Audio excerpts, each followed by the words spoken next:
안녕하세요, 구독자 여러분. 저는 지금 서울 근교에 있는 제 작은 식당에서 혼자 커피를 마시고 있습니다. 오늘도 정신없던 점심 장사가 끝나고 직원들을 먼저 퇴근시킨 뒤 혼자 홀 불을 켜둔 채 이 자리에 앉았어요. 식당 안이 조용해지면 저는 늘 이렇게 가만히 앉아서 잠깐 숨을 고르곤 합니다. 테이블 위에 손을 올려두고 내가 직접 고른 조명 아래 내가 직접 만든 메뉴판을 바라보면서요. 갑자기 왜 생뚱맞게 이런 이야기를 하나 궁금하시죠? 오늘 전해드릴 기막힌 사연이 바로 제가 앉아있는 이 식당에 관한 이야기이기 때문입니다. 그럼 오늘의 이야기 지금부터 시작해 볼게요. 제가 남편을 처음 만난 건 대학교 2학년 때였습니다. 저는 미대를 다니고 있었고 남편은 같은 학교 연극영화과였어요. 우리 둘 다 소극장 연극 동아리에 들어갔는데 저는 무대 배경 그리는 게 좋아서였고 남편은 배우가 되고 싶어서였습니다. 첫 번째 공연 준비를 하던 어느 날 밤이었어요. 저는 무대 배경 합판에 정신없이 붓질을 하고 있었고 남편은 제 옆에서 대사를 중얼거리고 있었는데 어느 순간 묘한 시선이 느껴져 붓을 멈추고 옆을 돌아보니 남편이 저를 빤히 바라보고 있더라고요. 배경 그림이 너무 좋아서요. 그게 남편과 나눈 첫마디였습니다. 저는 그때 그 말이 그저 순수한 그림 칭찬인 줄만 알았습니다. 한참이 지나고 나서야 그게 그림 칭찬이 아니라 저를 향한 고백이었다는 걸 알게 됐지만요. 그렇게 시작된 인연이었습니다. 연극 동아리 특성상 공연 준비 기간이 되면 밤을 꼴딱 새우는 일이 다반사였는데 그 고단한 새벽 시간들을 남편과 함께 보내면서 자연스럽게 가까워졌어요. 남편은 연기를 정말 진심으로 열심히 하는 사람이었습니다. 대사 하나를 외울 때도 그냥 외우는 게 아니라 그 인물이 왜 하필 이 타이밍에 이런 말을 하는지를 먼저 이해하려고 치열하게 고민했어요. 그 모습이 참 멋있었습니다. 진지하고 성실하고 자기가 하는 일에 온 힘을 다하는 사람. 전 그런 사람에게 참 약했나 봅니다. 졸업하고 나서도 남편은 연기를 놓지 않았습니다. 무명 배우로 오디션을 보러 다니고 겨우 단역 하나를 따내고 소극장 공연을 올리고 저 역시 그 옆에서 그래픽 디자이너로 일하며 남편을 든든하게 응원했어요. 돈이 넉넉하진 않았지만 전혀 불행하지 않았습니다. 퇴근하고 집에 오면 남편이 정성껏 해주는 밥을 먹으며 그날 있었던 일을 조잘조잘 이야기하고 주말엔 같이 시장에 장을 보러 가고 가끔은 남편이 출연하는 소극장 공연을 보러 가고 소박하지만 아주 단단한 일상이었어요. 그런데 남편에게 남다른 요리 재능이 있다는 걸 안 건 사실 꽤 오래전 일이었습니다. 남편은 주방에만 서면 완전히 다른 사람이 되곤 했어요. 배우로서는 늘 이것저것 시도해보고 부딪히며 실패하는 불안정한 사람이었는데 주방에만 서면 묘하게 차분해지고 엄청난 집중력을 발휘했습니다. 제가 툭 던지듯 뭐가 먹고 싶다고 하면 레시피 같은 건 찾지도 않고 그냥 냉장고를 쓱 열어서 있는 재료로 뚝딱 요리를 만들어냈어요. 그런데 그게 기가 막히게 맛있었습니다. 친구들이 집에 놀러 왔다가 남편이 해준 밥을 먹고 나면 꼭 한마디씩 하더라고요. 재영씨 이거 진짜 팔아도 되겠다. 식당에서 이 맛으로 팔면 나 진짜 매일 와서 사 먹어. 두 사람 결혼해서 식당 차려봐. 대박 날 것 같은데? 처음엔 그저 기분 좋으라고 하는 립서비스인 줄 알았습니다. 그런데 그 말이 반복되다 보니 어느 순간부터 남편도 저도 그 이야기를 마냥 흘려듣지 않게 되더군요. 식당 이야기를 먼저 조심스럽게 꺼낸 남편이었습니다. 어느 날 밤 침대에 나란히 누워있는데 남편이 천장을 멍하니 보며 말하더군요. 나 식당 하나 해보고 싶어. 저는 옆으로 돌아 누워 남편의 옆모습을 바라봤습니다. 연기는? 연기도 계속 할 거야. 근데 그거랑 별개로 요리로 뭔가 내 것을 해보고 싶다는 생각이 요즘 계속 머릿속을 떠나질 않네. 저는 잠깐 생각에 잠겼습니다. 남편이 이런 말을 꺼낼 때는 결코 홧김에 하는 소리가 아니라는 걸 잘 알고 있었거든요. 이 사람이 뭔가를 입 밖으로 뱉었다는 건 이미 혼자서 수없이 고민하고 오래 묵혀왔다는 뜻이니까요. 어떤 식당 하고 싶은데? 한식인데 조금 다르게 내가 좋아하는 식재료들로 내가 먹고 싶은 방식으로 해보고 싶어. 거창한 거 말고 작게 시작하면 어떨까 싶네. 망하더라도 부담되지 않게 말이야. 물론 망하지 않도록 죽도록 노력할 거지만. 그 말이 왜인지 제 가슴에 쿡 꽂혔습니다. 그날 밤 저는 쉽게 잠들지 못하고 오래 생각했습니다. 우리 둘 다 직장을 그만두고 전 재산을 털어 식당을 연다는 건 분명 무모한 도박이었습니다. 남편은 여전히 불안정한 오디션을 다니고 있었고 저는 디자인 회사를 다닌 지 5년째라 경력도 꽉 찼고 월급도 꽤 쏠쏠했거든요. 안정적인 것을 잃어야 한다는 건 두려운 일이었습니다. 그런데 참 이상하게도 무서운 것보다 가슴 밑바닥에서 밀려오는 설렘이 더 크더라고요. 난 좋아 여보. 한번 해보자. 제가 그렇게 말하자 남편이 벌떡 일어나 앉더니 저를 쳐다봤습니다. 눈이 엄청 커져 있더군요. 진짜? 정말 괜찮겠어? 응. 인테리어랑 마케팅은 미대 나온 내가 꽉 잡을게. 당신은 요리만 해. 인정하기 싫지만 요린 나보다 당신이 훨씬 잘하잖아. 정말? 나 진짜 도전해도 돼? 그래도 되겠어, 당신? 그래, 정말로 진짜 도전해도 돼. 내가 생각해봤는데 식당 갈 생각하니까 무서운 것보다 설레는 게 더 크더라. 아마 나도 마음속 깊은 곳에선 새로운 도전을 꿈꾸고 있었나 봐. 우리 한번 같이 해보자. 가슴 설레는 일, 사고 한번 제대로 쳐보는 거지 뭐. 남편은 그날 밤 저를 부서질 듯 꼭 안아주었습니다. 아주 오랫동안요. 그렇게 우리의 식당이 시작되었습니다. 준비 기간만 무려 8개월이 걸렸어요. 가게 자리를 알아보고 인테리어를 밤새 구상하고 메뉴를 쉴 새 없이 개발하고 직원을 뽑고 전 그동안 모아둔 적금을 아낌없이 깨고 남편도 연기 활동을 하며 틈틈이 모아둔 돈을 다 합쳤습니다. 정말 두 사람의 통장을 먼지 하나까지 탈탈 털어서 시작한 모험이었어요. 무서웠냐고요? 솔직히 말씀드리면 가게 오픈 전날 밤엔 심장이 터질 것 같아서 잠을 한숨도 못 잤습니다. 남편도 마찬가지였는지 새벽 3시쯤 제가 눈을 떴을 때 남편은 주방불을 켜놓고 조리대에 앉아 뭔가를 치열하게 끄적이고 있더라고요. 여보, 이 새벽에 뭐해? 내일 오픈 메뉴 나가는 순서를 다시 짜고 있어. 이 동선이 맞는 건지 자꾸 마음에 걸려서 잠이 안 오네. 전 남편 옆으로 다가가 조용히 앉았습니다. 새벽 3시에 둘이 머리를 맞대고 메뉴 순서를 다시 짜다가 참지 못하고 푹하고 웃음이 터졌어요. 가만 생각하니 참 웃기는 상황이었거든요. 무서운 감정과 설레는 감정이 뒤섞여서 그냥 웃음밖에 안 나왔습니다. 잘 될 거야. 우리 진짜 영혼까지 갈아 넣으면 최선을 다했잖아. 남편이 제 손을 꼭 잡으며 말했습니다. 당연하지. 그리고 설사 생각만큼 잘 안 되더라도 좋은 경험했다고 치자. 그러면 되지 뭐. 그러니까 너무 부담 갖지 말고 내일부터 즐겨보는 거야. 알겠지? 저도 짐짓 씩씩하게 대답했습니다. 그땐 그게 제 온전한 진심이었습니다. 오픈 첫날은 솔직히 손님이 그리 많지 않았습니다. 근처 주민 몇 분이 호기심에 들어오셨고 지인들이 축하해주러 와준 게 다였죠. 그래도 괜찮았습니다. 첫날부터 벼락대박을 기대한 건 아니었으니까요. 그런데 남편이 주방에서 땀을 뻘뻘 흘리며 음식을 내올 때마다 손님들의 표정을 살폈는데 한 분 한 분 음식을 입에 넣고 나면 눈이 휘둥그레지며 표정이 확 달라지는 게 실시간으로 보였습니다. 그게 그렇게 기쁠 수가 없더라고요.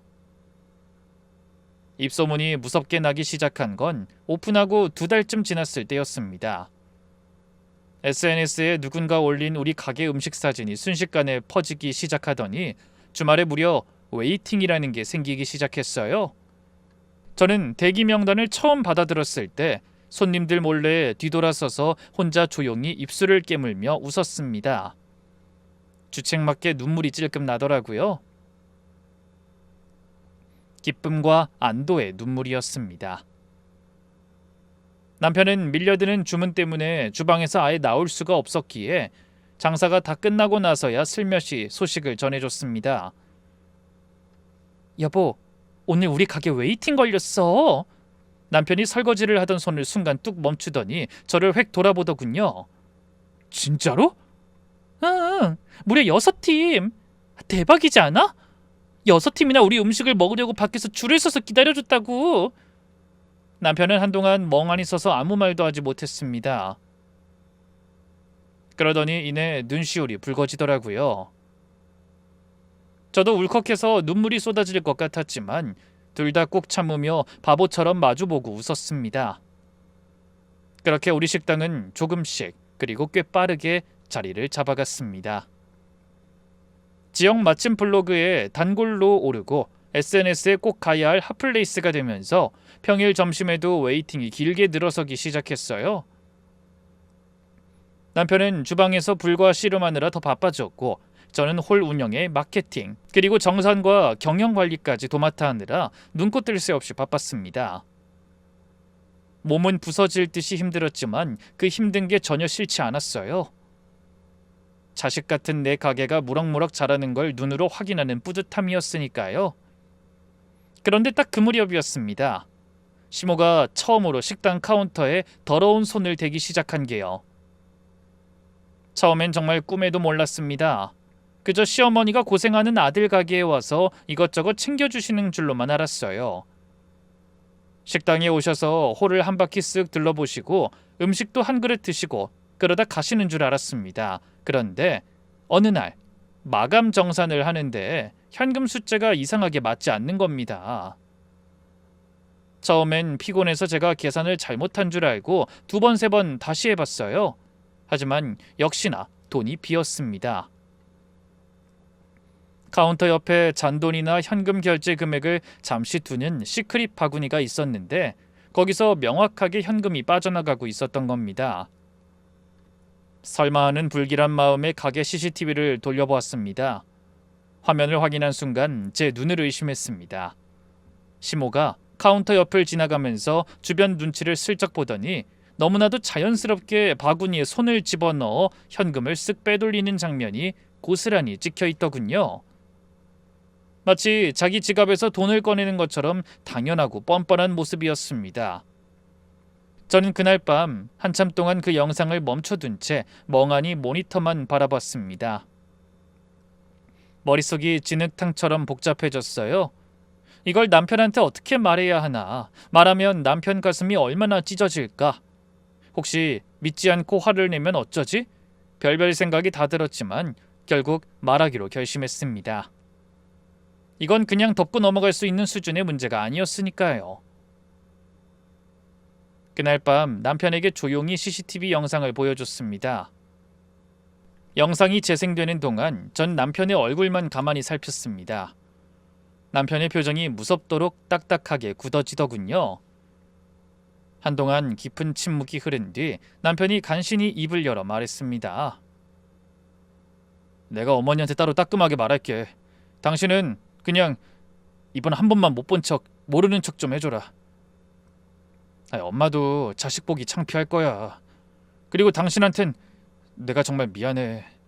남편의 가라앉은 목소리를 보니 마음이 약해졌습니다. 아니야, 당신이 왜 미안해. 일단 어머니랑 대화 잘 좀 해줘.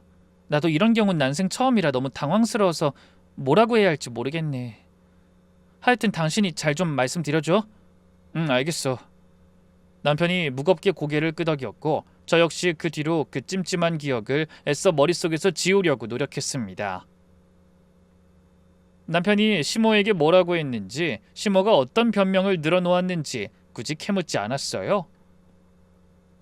평화를 위해 그냥 조용히 넘어가고 싶었으니까요.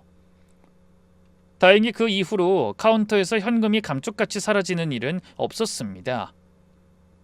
하지만 그게 끝이 아니었어요. 돈을 못 훔치게 막자 이번엔 더 악질적인 행동이 시작된 겁니다. 시모가 오히려 전보다 더 자주 가게에 발을 들이기 시작한 거죠. 오실 때마다 홀을 매의 눈으로 한 바퀴 쭉 둘러보시며 손님들이 있건 없건 큰 소리로 잔소리를 얹으셨어요. 여기 테이블 배치가 왜 이 모양이야? 이렇게 두면 손님이 지나다니기 불편하잖아. 저 직원은 왜 이렇게 굼뜨게 서빙을 해? 내가 버릇을 새로 고쳐줄까? 음식량이 쥐꼬리만한 거 아니야? 이러고 돈을 그렇게 받아? 손님들이 뭐라 안 해? 정말 신경이 날카롭게 긁히고 미칠 것 같았습니다. 하지만 아들이 걱정돼서 저러시는 거겠지 하며 허벅지를 찔러가며 참았어요.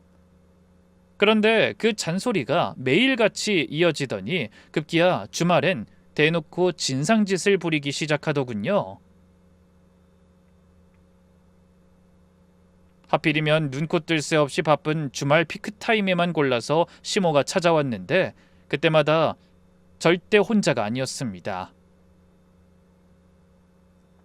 작게는 대여섯 명, 많게는 10명 가까이 동네 지인들을 떼거지로 데리고 와서 거들먹거리는데 정말 가슴이 전근을 갈 지경이었습니다. 야, 여기 일단 메뉴판에서 제일 잘 나가는 거 종류별로 한 10개만 빨리 내와봐. 우리 아들한테 내가 먹을 거니까 신경 써서 곱빼기로 하라고 전하고, 우리 배고프니까 순서 따지지 말고 1등으로 가져와. 어머니, 죄송하지만 지금 보다시피 만석이고 주문이 너무 많이 밀려 있어서요. 조금 기다려 주셔야 해요. 일단 금방 나오는 간단한 에피타이저부터 먼저 준비해 드릴 테니까 그거 드시면서 조금만 양해해 주세요. 기다리긴 뭘 기다려? 내가 이 식당 사장 엄마인데 당연히 다른 주문 다 뒤로 미루고 내 밥부터 챙겨와야지. 잔말 말고 얼른 주방에 말해서 음식 빼오란 말이야. 내가 친구들까지 데리고 왔는데 며느리란 년이 사람 우습게 만들어? 시어미 말이 말 같지 않아? 시키면 시키는 대로 얼른 가져와. 웬만하면 홀에서 일어나는 잡음은 남편에게 알리지 않고 제 선에서 삭히며 해결해 왔는데 그날만큼은 저도 일주일 내내 장사하느라 몸도 마음도 완전히 방전된 상태였습니다. 더 이상 시모의 억지를 받아줄 에너지가 남아있지 않았어요. 결국 저는 시모의 도를 넘은 진상짓을 참지 못하고 주방에서 불과 사투를 벌이던 남편을 밖으로 불러냈습니다. 처음엔 남편도 상황을 잘 모르니 짜증 섞인 목소리로 말하더군요. 아니, 당신이 바쁘니까 순서대로 기다리시라고 잘 말씀드리면 되잖아. 엄마가 설마 그것도 이해 못하고 안 기다려주겠어? 당신 엄마가 설마 그것도 못 기다려주겠다고 지금 홀이 떠나가라 난리를 부르고 계시네. 그러니까 나도 오죽하면 이 바쁜 와중에 당신을 부르러 주방까지 들어왔겠어? 다른 날엔 내가 이악 물고 다 막았는데 오늘은 나도 지쳐서 도저히 못 막겠어. 당신이 직접 나가서 해결해. 이러다 다른 테이블 손님들 컴플레인 들어오고 가게 망치기 일보 직전이니까. 남편은 그제야 상황의 심각성을 눈치챈 듯 보였습니다. 그리고 이 황당한 진상짓이 오늘이 처음이 아니라는 사실까지 직감한 것 같았죠. 푹 깊은 한숨을 내쉰 남편이 앞치마에 손을 닦으며 홀로 나왔고 나오자마자 얼른 음식 안 빼고 뭐하냐며 애꿎은 우리 직원들에게 고함을 지르고 있던 시모와 딱 마주치게 되었습니다. 남편 역시 눈이 뒤집혔는지 시모의 지인들에게 대충 고개만 까딱 인사를 하는 둥 마는 둥 하더니 시모를 향해 곧바로 날카롭게 쏘아붙이기 시작했습니다. 엄마, 지금 다른 손님들 식사하시는 거 안 보여? 가게가 엄마 안방이야? 왜 이렇게 소리를 지르고 난리야? 아니 그게 아니라 엄마가 친구들 이렇게 많이 데리고 왔는데 저 기집애가 주문 밀렸다고 밥을 빨리 안 해준다고 하잖아. 엄마 친구들 배고프다고 난린데 시어미 대접을 요 모양으로 하니 내가 화가 안 나? 하는 수 없잖아. 지금 여기 줄 서서 기다리는 손님들 안 보여? 아무리 엄마라도 먼저 온 손님들 새치기해서 음식 빼줄 순 없어. 그러니까 그렇게 배고프고 못 기다리겠으면 당장 다른 식당으로 가. 아들 가게 와서 깽판 치며 큰 소리 내지 말고 좀 제발 좀 가라고. 엄마 일이라면 웬만해서는 모진 소리 안 하던 효자 남편이었는데 그날은 자기가 피땀 흘려 일구는 주방과 가게 분위기를 망치는 시모의 행동이 선을 넘었다고 생각했는지 아주 단호하게 소리를 질렀습니다. 시모도 아들의 서슬퍼런 기세에 놀랐는지 그제야 꿀먹은 벙어리처럼 입을 꾹 다물더군요. 그날 이후 남편이 따로 시모에게 전화를 걸어 강하게 경고를 했는지 시모가 지인들을 끌고 와 진상을 부리거나 홀에서 잔소리를 퍼붓는 횟수가 눈에 띄게 줄었습니다. 덕분에 한동안은 가게에 꿈같은 평화가 찾아왔어요. 하지만 슬프게도 그 평화는 그리 오래가지 못했습니다. 마치 약속이라도 한 듯 시모가 물러나자마자 이번엔 시누이가 바통을 이어받아 당당하게 등장했으니까요. 남편의 여동생인 시누이는 결혼 전 첫 만남 때부터 단 한 번도 저에게 좋은 인상을 준 적이 없는 인물이었습니다. 처음 만날 때부터 사람을 머리끝부터 발끝까지 대놓고 훑어보며 비웃더니 첫마디로 대뜸 이런 망언을 뱉었던 년이었죠. 우리 오빠랑 별로 안 어울리는데? 오빠가 너무 아깝다. 언니, 결혼까지 할 생각은 아니죠? 그냥 적당히 연애만 하다가 헤어져 줘요. 여동생이 오빠를 끔찍이 아끼면 세상 어떤 여자를 데려다 놔도 마음에 안 들 순 있습니다. 하지만 그런 유치한 생각은 속으로만 삼켜야지 대놓고 초면에 뱉는 사람이 세상에 어디 있습니까? 5살 먹은 어린아이도 아니고 다 큰 성인이 말이죠. 당연히 시누이에게 제가 눈에 가시였던 만큼 저에게도 시누이는 인간 이하의 첫인상이었습니다. 그렇게 시작부터 삐딱했던 시누이는 시간이 흐를수록 꼴불견인 모습만 보여줬습니다. 특히 제가 가장 혐오했던 점은 시누이의 그 대책 없는 허영심이었습니다. 제가 대단한 사업가라도 되는 양 툭하면 사고를 치며 사업을 벌인 게 한두 번이 아니었는데 시작할 때만 거창하게 온갖 폼은 다 잡고 얼마 못 가 귀찮다며 흐지부지 폐업하기 일쑤였죠.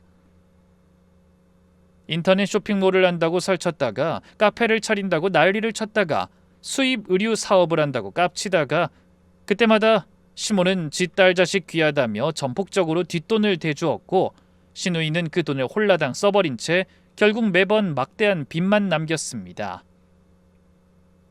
그리고 그 똥들을 매번 시모와 제 남편이 뒤에서 조용히 해결해 준 것으로 알고 있어요. 저는 아주 경계 가득한 싸늘한 눈빛으로 시누이를 쳐다보았지만 시누이는 저를 유령 취급하며 시선조차 주지 않았습니다. 그러더니 뻔뻔하게 구두굽 소리를 탁탁 내며 곧장 카운터 안쪽으로 걸어 들어가더군요. 그러고는 저희 가게 포스기 모니터를 이리저리 멋대로 만져보며 일일 매출 현황과 월 매출 데이터에 지대한 관심을 가지기 시작했습니다. 평소에도 가게 일을 자주 도와주던 사람이라면 대수롭지 않게 넘겼을 겁니다. 하지만 시누이는 저희가 오픈 초기에 손이 너무 모자라 하루만 와서 서빙 좀 도와달라고 머리를 숙여 부탁했을 때도 나 손톱 네일아트에서 일 못해 라며 콧방귀를 뀌고 모른 척했던 인간이었습니다. 일을 시킬까봐 근처에도 오지 않던 사람이 대낮에 혼자 찾아와 다짜고짜 매출 포스기를 뒤적거리고 있으니 제 심장이 얼마나 불길하게 쿵쾅거렸겠습니까? 처음엔 그저 이번 달 카드값이 유독 많이 나왔네 정도로만 생각했습니다. 그런데 마감 정산을 하려고 명세서를 꼼꼼히 확인하다가 도저히 이해할 수 없는 이상한 내역들을 발견하게 되었습니다. 식자재 구입이나 식당 운영 관련 비용이 아닌 낯선 백화점 결제 내역들이 빽빽하게 찍혀 있었던 겁니다. 그것도 어쩌다 한 번이 아니었습니다. 날짜를 대조해보니 정확히 아가씨가 식당에 발을 들이고 포스기를 뒤적거리기 시작한 바로 그 이후부터였습니다. 불길한 직감에 심장이 쿵쾅거렸습니다. 저는 그 인간의 카드 사용 내역을 전부 인쇄해서 뽑아봤습니다. 백화점 명품관, 고급 레스토랑, 청담동 뷰티샵까지 전부 우리 식당 운영과는 아무런 관련도 없는 곳들이었습니다. 영수증에 찍힌 금액들을 하나하나 더해보니 입이 떡 벌어질 정도로 적지 않은 큰돈이었습니다. 손이 덜덜 떨리고 뒷목이 뻣뻣하게 굳어왔습니다. 그날 밤 장사를 마치고 저는 주방 정리 중이던 남편 앞에 명세서 뭉치를 거칠게 들이밀었습니다. 당신 이거 봐. 이 백화점 명품감 내역들 다 뭐야? 이거 아가씨가 쓰고 다닌 거지. 남편은 순간 당황한 듯 명세서를 훑어보더니 이내 아무렇지도 않다는 듯 짐짓 제 눈을 피하며 다독이려 하더군요. 아, 그거 은정이가 이번에 새로 사업 미팅 다닐 때 가방이랑 옷이 좀 필요하다고 해서 내가 잠깐 빌려준 거야. 아니, 당신 너무 예민하게 굴지 마. 내가 예민하다고? 식당 법인카드가 신우이 품위 유지비야? 어떻게 공금을 제 개인 돈처럼 이렇게 물쓰듯 쓰고 다녀? 당장 카드 뺏고 돌려받아. 남편은 처음 한두 번은 제 앞에서 시댁 식구들을 크게 나무라는 척 제 편을 들어주는 신용을 했습니다. 제 성화에 못 이겨 시모에게 전화를 걸어 짐짓 화를 내더군요. 엄마, 은정이가 왜 우리 식당 카드를 가져가서 백화점에서 저렇게 쓰고 다녀? 아, 이거 엄연히 공금이야. 옳게 눈치 보여서 내가 중간에 살 수가 없어. 당장 카드 돌려달라고 해. 수화기 너머로 시모의 날카로운 목소리가 홀까지 흘러나왔지만 남편은 한숨을 쉬며 전화를 끊고는 제 어깨를 다독였습니다. 여보, 당신 속상한 거 알아. 내가 엄마한테 아주 따끔하게 한마디 했으니까 이번 한 번만 좀 넘어가 주라. 내 여동생이 철이 없어서 그래. 철이 없는 게 아니라 이건 횡령이야, 여보. 우리 식당이 지금 대출금 갚고 직원들 월급 주면 남는 것도 없는데 왜 우리가 신호의 사치까지 돼야 하냐고. 미안해. 내가 한 소리 했으니까 다신 이런 일 없을 거야. 남편은 진심으로 사과를 하며 다신 그런 일 없을 거라 약속했고 저는 그 약속을 믿어보기로 했습니다. 하지만 제 믿음이 무색하게도 남편이 숨긴 것은 그뿐만이 아니었습니다. 어느 날 식당 사업자 통장 내역을 정리하다가 낯선 이체 기록을 발견했어요. 날짜는 2달 전, 수취인 이름은 처음 보는 업체명, 금액이 작지 않았습니다. 이상하다 싶어서 더 거슬러 올라가 보니 비슷한 이체가 석 달 전, 넉 달 전에도 있더군요. 하나씩 더해보니 손이 덜덜 떨려왔습니다. 그날 밤 남편이 샤워를 마치고 나오자마자 저는 식탁에 노트북을 열어둔 채 기다리고 있었어요. 여보, 이 이체 내역 좀 봐. 어? 뭔데? 이게 다 뭐야? 아가씨 빚 갚아준 거지? 남편의 얼굴이 순간 딱 굳었습니다. 수건으로 머리를 닦던 손이 멈추더라고요. 그 짧은 침묵이 이미 모든 걸 말해주고 있었어요. 은정이가 식당 하다가 크게 다쳤잖아. 사채까지 손댔는데 이자가 눈덩이처럼 불어났어. 그냥 두면 신불자 되는 거라서. 그래서 사업자 대출 받은 거야? 우리 식당 명의로? 미안해. 말을 해줬어야지. 나한테 왜 말을 안 했어? 말하면 당신이 반대할 거 알아서. 반대할 거 알아서. 저는 한동안 그 말을 속으로 씹고 또 씹었어요. 결국 제 말은 필요 없다는 거였으니까요. 어차피 싫다고 할 테니 그냥 혼자 결정해버리면 된다는 거잖아요. 자리에서 천천히 일어났는데 벌컥 소리를 지를 기운도 없이 그냥 허탈했습니다. 돈의 문제가 아니야, 여보. 우리 공동명의 사업체잖아. 내 동의 없이 이런 결정하면 안 되는 거잖아. 당신은 어차피 반대했을 거잖아. 난 무조건 해주고 싶었을 거고. 그런 일로 괜한 에너지 낭비하고 싶지 않았어. 에너지 낭비가 아니라 당연히 거쳐야 할 과정인 거잖아. 왜 항상 사고를 다치고 미안하다는 말로 무마시키려고 해? 이건 아니지. 남편이 잠시 뭔가를 망설이더니 말했습니다. 돈이 없는 것도 아니잖아. 지금 매출 잘 나오고 있고 갚을 수 있어. 우리가 능력이 없는 것도 아닌데 꼭 이렇게까지 사람을 몰아붙여야 해? 그냥 내 상황도 좀 이해해주면 안 돼? 이해할 만한 상황이 아니잖아. 한두 번도 아니고. 몰라. 이미 갚아줬고 빚은 내가 알아서 갚을 테니까 당신도 그만 좀 해. 나도 지치려고 그러니까. 그 말에 저는 더 이상 이어나갈 수가 없었어요. 갚을 수 있으면 괜찮다는 논리, 어차피 있는 돈이니 써도 된다는 논리, 그 생각이 얼마나 무서운 건지 남편은 정말 모르는 것 같았습니다. 며칠 뒤 시모가 직접 식당으로 나타났습니다. 처음부터 싸울 준비를 단단히 하고 온 얼굴이더군요. 홀 한가운데 팔짱을 끼고 서서 저를 위아래로 훑더니 뻔뻔하게 입을 열었습니다. 솔직히 말해서 네가 뭘 한 게 있니? 이 가게 일군 것도 이만큼 성장시킨 것도 다 우리 아들이 한 거야. 그렇게 힘들게 번 돈으로 지 누이 동생 사채비 갚는 데 쓰겠다는데 네가 뭔데 된다 만다고 말을 못해? 그리고 가족끼리 그 정도도 못 도와줘? 어머니, 저도 이 식당 같이 피땀 흘려 운영하고 있잖아요. 제 명의까지 들어간 식당을 담보로 몰래 대출받는 게 말이 돼요? 일이야 좀 도왔겠지. 근데 처음에 미천이 어디서 나왔어? 사실 우리 아들이 피땀 흘려서 다 번 돈 아니냐고. 우리 아들 없었으면 네가 뭘 시작할 수 있었겠냐? 저도 제 디자이너 시절 적금 다 깨서 못했어요. 둘이 같이 시작한 거라고요, 우리. 됐고, 아무튼 이 식당 문제에서 네가 왈가왈부할 입장 아니니까 넌 그냥 빠져있어. 빠져있어라는 그 네 글자에 귀를 의심했습니다. 새벽에 같이 눈뜨고 같이 장을 보고 인테리어 하나하나를 제 손으로 골랐던 제 식당에서 저더러 빠지라뇨? 그날 이후로 제 안에 무언가가 완전히 부서졌습니다. 남편에게 따져봤자 돌아오는 건 늘 똑같은 소리뿐이었어요. 가족끼리 왜 이렇게 야박하게 구냐? 내 동생이 사채업자들한테 쫓겨서 중리산이해야 당신 속이 편안했겠어? 당신 이렇게까지 이기적인 사람이었어? 하여튼 이제 그 이야기 좀 그만하자. 이미 끝난 일로 더는 싸우지 좀 말자고. 당신한테 정까지 떨어지려고 하니까. 지금 돌아보면 그때 제 눈이 멀었던 거였습니다.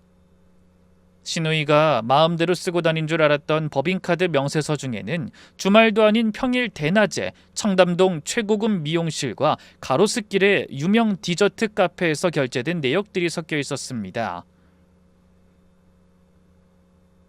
시누이는 평소 단 걸 입에도 대지 않는 인간인데 말이죠. 백화점 명품관 결제 시간도 이상했습니다. 한창 식당 점심 피크타임이라 눈코 뜰 새 없이 바빠서 주방에서 불과 씨름하고 있어야 할 남편의 폰이 유독 조용했던 날들과 정확히 일치했으니까요. 게다가 남편은 어느 순간부터 주방 일로 피곤하다며 집에 오면 휴대폰을 늘 액정이 바닥으로 가게 뒤집어 놓기 일쑤였습니다. 같이 침대에 누워있을 때도 폰 알림 진동만 울리면 깜짝 놀라며 슬그머니 이불 속으로 숨기곤 했죠. 한 번은 밤늦게 남편의 폰이 울리길래 슬쩍 보려 하자 남편이 귀신같이 달려와 제 손에서 폰을 거칠게 뺐으며 가게 거래처 직원이 눈치 없이 이 시간에 전화를 하네 라며 얼굴까지 붉어지며 유난히 과민 반응을 보였었죠. 그때 느꼈던 그 서늘하고 싸한 공기, 그 행동들이 모조리 다 제 뒤통수를 치고 있는 줄도 모르고 전 그저 대수롭지 않게 생각하고 있었던 것이었죠. 멍청하게도 말이에요. 내 남편이 설마 날 두고 딴짓을 하랴. 그저 식당 일로 스트레스가 심해서 예민한가 보다 하며 미련하게 남편 눈치만 살폈던 제 자신이 너무나도 한심하고 원망스러웠습니다. 어쨌든 남편의 방관과 시댁의 아나무인 태도 속에서 저는 인간적인 깊은 배신감을 느끼며 서서히 마음을 닫게 되었습니다. 남편은 저와 시댁 중 선택해야 하는 순간이 오면 절대로 저를 선택하지 않는 사람이라는 것을 뼈저리게 깨달은 것이었죠. 내 인생을 송두리째 망치려는 시댁을 향한 증오심이 걷잡을 수 없이 커져만 가던 중이었습니다. 그 무렵이 저에겐 가장 버티기 힘들었던 시절이었어요. 매일 식당에서 어깨를 맞대고 같이 일하면서도 점점 남남이 되어가고 있다는 그 지독한 느낌. 식당을 살려보자고 둘이서 처음 손을 맞잡던 그 첫날 밤의 온기가 서서히 멀어지는 느낌. 돈도 시댁도 아니라 결국 남편과 제 사이가 완벽하게 식어가고 있다는 사실이 절 가장 무섭게 만들었습니다. 그리고 사건은 그날 유독 쌀쌀한 목요일이었습니다. 아침 일찍 출근하던 남편이 제 눈을 피하며 말하더군요. 나 아침 일찍 식자재 거래처 좀 들렀다가 바로 가게로 갈게. 알았어, 늦지 않게 와. 저는 홀 세팅을 마치고 평소처럼 오픈 준비를 하며 남편을 기다렸습니다. 그런데 점심 장사가 한창인 시간이 지나도 아무런 연락이 없더라고요. 이상하다 싶어 전화를 걸어봤지만 신호음만 갈 뿐 받지 않았습니다. 오늘따라 많이 바쁜가 보다. 생각하며 두 번 더 전화를 걸어두고는 그냥 휴대폰을 내려놨습니다. 경찰서에서 전화를 받은 건 점심 장사가 얼추 끝난 오후 2시가 좀 넘어서였어요. 수화기 너머로 서늘한 목소리가 들려오더군요. 고속도로 추돌 사고입니다. 운전자분은 현장에서 인근 병원으로 이송되셨는데 상태가 많이 위중하십니다. 보호자분 지금 바로 오셔야겠습니다. 저는 그 말을 듣자마자 정신을 잃은 사람처럼 밖으로 달려나갔습니다. 식당 직원들에게는 간신히 떨리는 목소리로 한마디만 남겼죠. 저 급한 일이 생겨서요. 식당 좀 부탁해요. 택시를 타자마자 온몸이 얼어붙어 버려서 제대로 통화를 할 수가 없더라고요. 시모한테 연락해서 이 사실을 알려야 하는데 손이 떨려 제대로 통화를 걸 수가 없더라고요. 손가락이 굳어버려 자꾸만 오타가 나고 화면이 눌리지 않았습니다.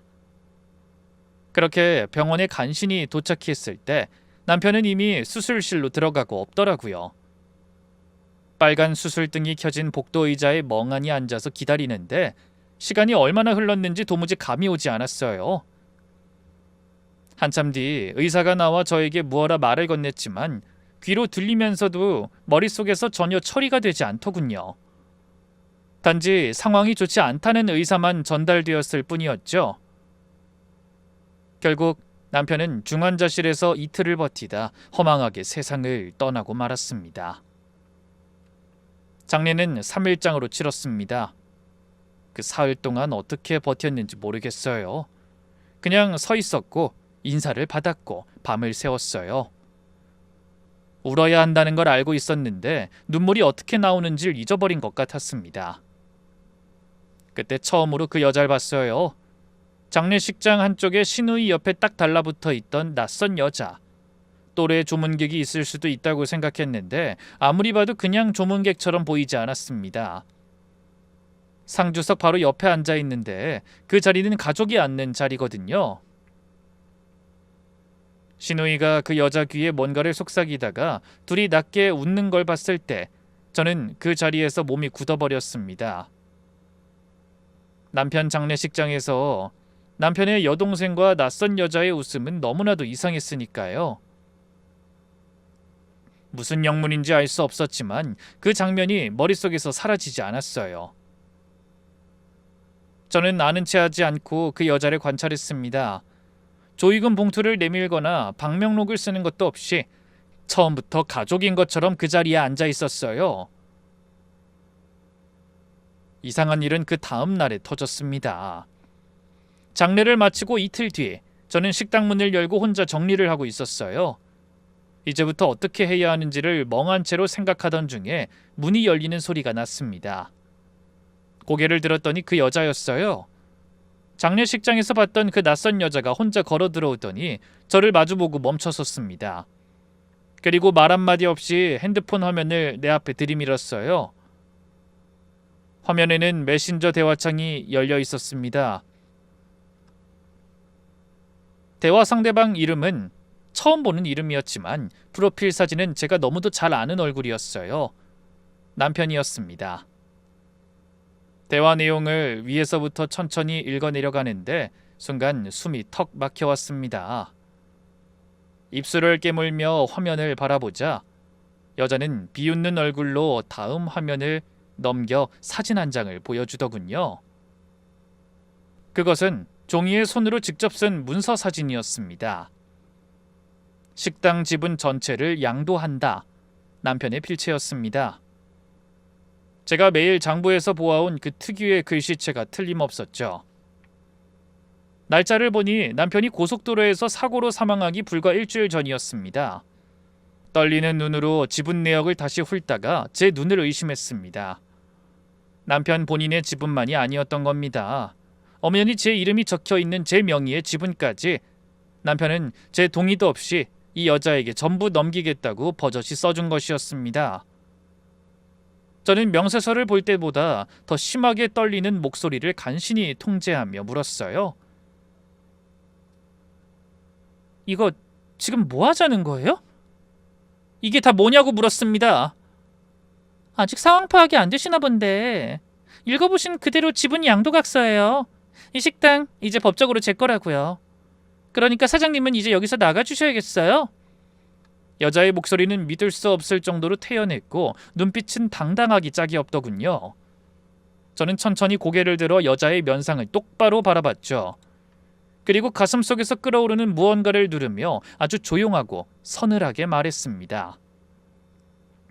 사진 한 장 찍어도 될까요? 나중에 변호사 통해서 확인용으로 쓰게요. 여자는 제 도발이 우스운지 피식 웃더니 흔쾌히 화면을 제 앞으로 더 밀어주더라고요. 제 진짜 목적이 무엇인지 전혀 모르는 어리석은 얼굴이었습니다. 저는 그 즉시 카카오톡 대화 화면과 자필 각서 사진을 제 휴대폰으로 하나씩 꼼꼼하게 촬영해 백업해버렸어요. 사진 갤러리에 하나, 개인 클라우드에 하나, 그리고 제 이메일까지 정확히 3군데에 복사본을 심어뒀죠. 여자가 목적을 달성했다는 듯 비웃으며 식당을 나가고 난 뒤 저는 홀 한가운데 한참 동안 석상처럼 서 있었습니다. 그런데 눈물이 나오지 않더라고요. 남편이 죽었을 때보다 더 지독한 배신감 앞이었는데 놀랍게도 눈물이 단 한 방울도 흐르지 않더군요. 대신 머릿속이 아주 차갑게 그리고 소름 끼칠 정도로 맑아지는 느낌이 들었습니다. 오랫동안 흙탕물처럼 탁하게 흐리던 물이 거대한 돌덩이를 맞고 갑자기 밑바닥까지 투명하게 가라앉는 것처럼 말입니다. 그날 저녁 저는 낮에 백업해둔 파일들을 손에 꽉 쥔 채 곧바로 변호사 사무실을 찾아갔습니다. 사무실 소파에 앉아 가방 속에서 낮에 백업해둔 스마트폰 화면 파일들을 변호사 앞에 담담히 꺼내놨습니다. 변호사는 안경을 고쳐 쓰더니 제가 내민 자료들을 한참 동안 묵묵히 들여다보더라고요. 이윽고 서류에서 시선을 뗀 변호사가 제 눈을 똑바로 바라보며 입을 열었습니다. 단도직입적으로 말씀드리죠. 이 양도각서는 법적으로 아무런 가치가 없는 종이 쪼가리입니다. 효력이 전혀 없다는 말씀이신가요? 그럼요. 이 식당은 의뢰인분과 망인이 공동대표로 등록된 법인체입니다. 지분 양도는 주주총회나 공동대표의 서면 동의가 필수적인데 본인 지분도 아닌 의뢰인분의 지분까지 제3자에게 넘기겠다고 쓴 각서는 명백한 불법이자 문서 위조입니다. 형사고소는 물론이고 사기미수로 처벌이 가능합니다. 변호사의 확신에 찬 목소리를 듣는 순간 가슴 깊은 곳에서 차갑게 웅크리고 있던 반격의 불꽃이 확 피어오르는 기분이 들었죠. 저는 테이블 위로 몸을 바짝 기울이며 다음 질문을 던졌습니다. 남편의 사망보험금은 어떻게 되나요? 시어머니와 시누이가 눈독을 들이고 있습니다. 법적 상속인은 엄연히 아내인 의뢰인분 한 사람뿐입니다. 시댁엔 권리가 전혀 없어요. 당장 내일 아침에 보험회사에 연락해서 지급 정지 신청부터 하고 합법적인 압류 절차를 밟으시죠. 단 한 푼도 그 인간들 손에 들어가지 못하게 묶어버릴 수 있습니다. 부탁드립니다, 변호사님. 그리고 한 가지 더 확인해 주셔야 할 게 있어요. 저는 시누이가 받아가 물쓰듯 썼던 법인카드의 상세 금융거래 내역서를 변호사 앞에 추가로 내려놨습니다. 백화점 명품관과 청담동 뷰티샵의 결제 내역들이 빼곡하게 적힌 종이였죠. 이건 망인의 여동생, 그러니까 시누이가 식당 공금을 사적으로 유용한 내역입니다. 이것도 같이 엮을 수 있을까요? 내역이 아주 훌륭하네요. 식당 운영과 무관한 사치 행각이 이렇게 명확하니 업무상 횡령 및 배임 혐의로 정식 형사고소가 가능합니다. 금융 추적까지 들어가면 이 내연녀란 여자에게 흘러들어간 돈까지 싹 다 잡아낼 수 있습니다. 아주 뿌리까지 뽑아버리시죠. 사무실을 나오는 길 밤 공기가 유독 차갑고 맑게 느껴졌습니다. 이제 내가 무엇을 해야 하는지, 저 인간들을 어떻게 파멸로 이끌어야 하는지 머릿속에 완벽한 로드맵이 그려진 것입니다. 다음 날 오전 변호사의 예상대로 그들의 추악한 움직임이 포착되었습니다. 시모와 시노이가 거액의 사망보험금을 수령하기 위해 관련 서류를 챙겨 보험회사 지점 창구에 나타났다는 연락이 온 거였죠. 저는 미리 법적 서류를 접수하고 동행을 요청해뒀던 경찰관들과 함께 보험회사 로비로 거침없이 걸어 들어갔습니다. 창구 직원 앞에서 서류를 만지작거리며 자기들끼리 희희낙낙하고 있던 그들의 등 뒤로 저는 낮고 차가운 목소리를 던졌습니다. 거기서 당장 손 떼시죠. 시어머니가 소스라치게 놀라 뒤를 돌아보더니 제 옆에 서 있는 정복 입은 경찰관들을 보고 얼굴이 흑빛으로 변하더군요. 하지만 이내 뻔뻔하게 얼굴을 들이밀며 소리를 질렀습니다. 아니 네가 왜 여기 경찰들을 달고 와서 난리야? 내 아들 목숨값 내가 타겠다는데 네가 무슨 상관이냐고? 어머니, 착각하지 마세요. 남편의 법적 상속인은 저 한 사람뿐입니다. 그리고 당신들이 그 내연녀란 여자와 짜고 우리 식당 지분을 불법으로 빼돌리려 한 정황이 포착되어서 이 보험금은 이미 합법적으로 압류 절차가 진행 중입니다. 뭐? 압류라니? 딸, 이게 도대체 무슨 소리야? 네가 언니만 쫓아내면 다 우리 돈 된다고 했었잖아. 시모의 멍청한 외침에 옆에 있던 시누이가 입술을 바르르 떨며 제 앞으로 나섰습니다. 겁먹은 것이 다 보이는데 애써 당당한 척 연기를 하더군요. 언니 미쳤어요? 우리 오빠 보험금이에요. 오빠가 죽어서 나온 돈을 왜 언니가 독식하려고 해요? 양심이 있으세요? 양심을 논하기엔 아가씨가 지은 죄가 너무 무겁지 않아요? 경찰관님, 여기 이 사람이 식당 법인카드를 무단 도용해서 사적으로 공금을 횡령한 피의자입니다. 여기 영수증과 금융추적 내역서 있습니다. 제가 서류 봉투를 건네자 그 뒤에 서 있던 형사가 시누이의 팔을 붙잡아 챘습니다. 그러자 시누이는 발악을 하며 고함을 지르더라고요. 아, 왜 이래요? 이거 나야! 엄마, 나 좀 살려줘. 언니, 아니, 야! 정말 나한테 이럴 거야? 야, 네가 나한테 한 짓을 생각해. 이 정도는 약과야. 그리고 네가 억울할 게 뭐가 있어? 다 네가 지은 죄들이고 네가 받을 벌인데. 그러니까 발악 같은 거 할 생각 말고 순순히 끌려가. 안 간다고 발악하는 꼴이 더 추하니까. 야, 내가 너 가만두나 봐? 내가 너 가만두지 않을 거야. 부숴버릴 거라고! 시누이가 악을 쓰며 실성한 사람처럼 소리를 지르자 전 한 걸음 더 다가가 그 축축하게 젖은 눈을 똑바로 쏘아보며 지씹듯 말해줬습니다. 부숴버려? 누가 누구를? 야, 착각하지 마. 네가 내 식당 카드 긁어가며 명품 두르고 청담동에서 대접받는 동안 난 주말 피크타임에 다리 터져가며 홀에서 손님들 머리숱 세고 있었어. 내 피땀 묻은 돈으로 사채 이자 끄고 살았으면 고개 숙이고 기어다녀도 모자랄 판에 감히 누구 앞에서 눈을 부릅떠? 오빠 믿고 날 유령 취급하더니 그 대단한 오빠 없어지니까 이제 무서운 게 뭔지 좀 실감이 나? 저는 시선을 돌려 바닥에 주저앉아 통곡하는 시모를 내려다봤습니다. 어머니도 똑똑히 들으세요. 동네 사람들한테 불효막심한 것이라고 소리 지르기 전에 자식 새끼 공범 만들어서 며느리 전재산 뜯어먹으려던 본인 죄부터 회개하세요. 당신들이 뿌린 오물 이제 당신들이 온몸으로 뒤집어 쓸 차례니까. 입 다물고 지옥으로 걸어 들어가시라고요. 시누이는 대낮에 보험회사 로비에서 수많은 사람의 시선을 받으며 비참하게 수갑이 채여 끌려나갔습니다. 저는 주저앉아 바닥을 치는 시모를 돌아보지도 않고 차갑게 돌아섰습니다. 하지만 복수는 여기서 끝이 아니었습니다. 저는 곧바로 남편이 제 눈을 속여 시누이의 사채빚을 갚아주기 위해 식당 명의로 몰래 받아뒀던 담보대출금에 대해 채무자 명의 변경 소송을 제기했습니다.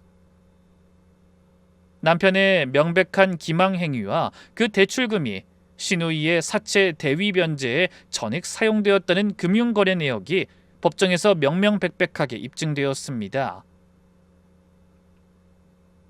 몇 달 뒤 법원은 그 거액의 대출 채무를 고스란히 상속인인 시모와 시누이의 가계로 승계하라는 판결을 내렸습니다.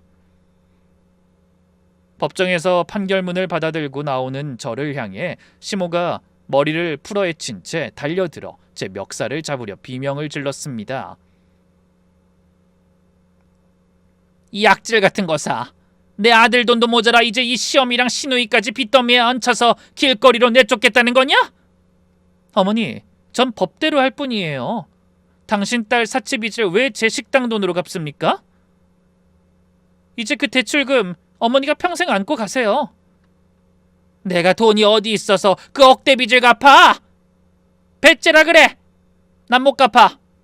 못 갚으시면 지금 살고 계신 그 빌라가 경매로 넘어가겠죠. 기대하세요, 어머니. 제 경고는 결코 빈말이 아니었습니다. 시어머니는 아들의 보험금은 구경도 못한 채 죽은 아들이 남긴 억대의 사채 빚을 고스란히 떠안게 되었습니다. 결국 몇 달 뒤 평생을 살던 집까지 법원 경매로 처참하게 넘어가 버렸고, 그 충격으로 시몬은 결국 뇌경색으로 쓰러져 시립병원 무료 병동 신세를 지게 되었습니다. 그 소식을 듣고 찾아간 병실에서 시몬은 가늘게 떨리는 손으로 제 옷자락을 붙잡으며 피눈물을 흘렸습니다. 내가 잘못했다. 제발 나 좀 살려다오. 나 이대로 병원비도 못 내고 쫓겨나면 갈 곳이 없어. 우리 딸 구치소에서 빼내줄 돈 딱 한 번만 보태줘. 제발 부탁이야. 그간의 정을 생각해서라도. 어머니, 기억나세요? 식당에서 제 피땀 어린 돈 아가씨 사채빚으로 다 빼돌리고 저더러 빠지라고 하셨죠? 이 식당 아들이 다 번 돈인데 네가 한 게 뭐가 있냐고 소리 지르셨잖아요. 그리고 그런 말도 주고받았던 어머니와 저 사이에 정이란 게 있을 것 같으세요? 그땐 내가 눈이 멀어서 미안하다, 미안해. 내가 이렇게 손이 파리되게 빌도록 하마. 그러니까 제발 우리 모녀 좀 살려줘. 아니요, 빈다고 해서 용서해줄 선은 한참 넘었어요. 그러니까 괜한 짓 하지 말고 그냥 주어진 대로 살고 받아야 할 벌 달게 받으세요. 저는 시모의 손을 차갑게 뿌리치고 병실을 걸어 나왔습니다. 등 뒤로 시어머니의 절기 어린 통곡이 들렸지만 제 마음엔 단 한 조각의 동정심도 일지 않았습니다. 시누이 역시 법인카드 횡령 금액을 전혀 변제하지 못해 결국 구속영장이 발부되었고, 차가운 구치소 독방에 갇혀 재판을 기다리는 처지가 되었습니다. 한편 기고만장하게 식당을 삼키려던 내연녀의 결말은 더욱 처참했습니다. 저는 상간녀 위자료 청구 소송과 함께 남편이 공금으로 사준 외제차와 명품 가방들을 전부 범죄로 인한 불법 영등물로 압수 신청을 진행했습니다. 법원에 출두한 내연녀는 억울하다며 제 앞에서 발악을 하더군요. 나도 피해자야. 내가 달라는 것도 아니고 준다고 해서 받은 건데 그걸 왜 다시 뺏어가는 거야? 난 못 줘. 상간녀로 낙인 찍힌 것도 억울한데 돈까지 못 뺏긴다고. 유부남인 걸 알고도 만났고 엄연한 공동대표의 재산을 불법 각서로 편취하려 했으니 당신은 공범이야. 차량, 가방 다 토해내고 전과자 될 준비나 해. 결국 내연녀는 모든 사치품을 압수당한 것은 물론 문서 위조, 공모 및 사기 미수 혐의로 재판에 넘겨져 빨간 줄이 그어진 전과자 신세로 전락했습니다. 저는 시댁과 내연녀의 방해 공작을 모두 뚫어내고 식당의 모든 지분을 합법적으로 방어해낸 것은 물론 남편 명의로 되어 있던 본점 건물 가액까지 상속 및 위자료 명목으로 통째로 제 단독 명의로 이전하는 데 성공하게 되었죠. 그 지독했던 폭풍이 다 지나가고 제 인생에도 마침내 온전한 봄이 찾아왔습니다. 법적 절차가 모두 마무리되고 식당이 온전한 제 명의로 돌아온 지도 벌써 수개월이 흘렀네요. 요즘에 저는 예전처럼 도끼를 품고 악착같이 버티기보다 매일 아침 눈을 뜰 때마다 살아있음에 감사하며 아주 평온한 나날을 보내고 있답니다. 온갖 트러블을 일으키던 인간들을 싹 정리하고 나니 식당은 신기할 정도로 평화롭고 순탄하게 잘 굴러가고 있어요. 믿음직한 직원들과 함께 시스템을 안정화한 덕분에 이젠 제가 매일 밤낮으로 뼈를 갈아 넣지 않아도 매출이 역대 최고치를 찍으며 안정궤도에 올랐죠. 덕분에 저는 그동안 돌보지 못했던 제 재산을 돌아보고 오로지 저만의 삶에 집중할 수 있는 여유를 갖게 되었습니다. 조금 일찍 식당 마무리를 해두고 집으로 돌아오는 길, 맑은 밤하늘을 보며 문득 그런 생각이 들더라고요. 아, 나 정말 잘 버텨냈구나. 드디어 내 인생이 제자리를 찾았구나 하고 말입니다. 물론 먼저 떠나간 남편이 생각나기도 해요.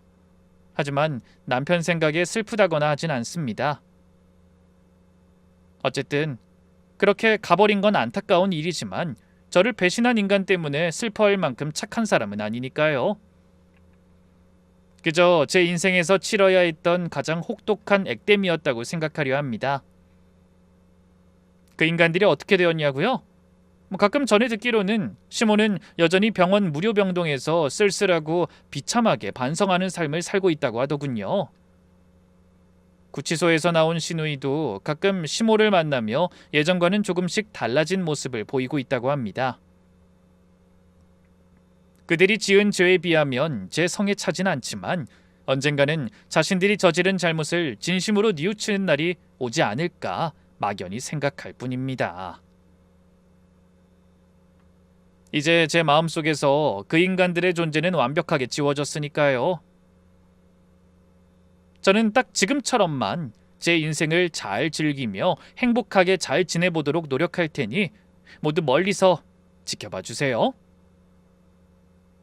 제 긴 이야기는 끝이 났네요. 지옥 같은 시간 동안 저를 믿어주셨던 변호사님, 그리고 제 긴 이야기를 귀 기울여 함께 들어주시고 응원해주신 모든 분께 진심으로 감사하다는 말을 전하고 싶습니다. 다들 마음 졸이며 들으셨을 텐데 저 이제 정말 행복하니까 너무 걱정하지 마세요. 여러분도 주변의 소중한 행복을 절대 놓치지 마시고 매일매일 건강하고 행복하셨으면 좋겠습니다. 이만 물러가 볼게요. 다들 행복하세요?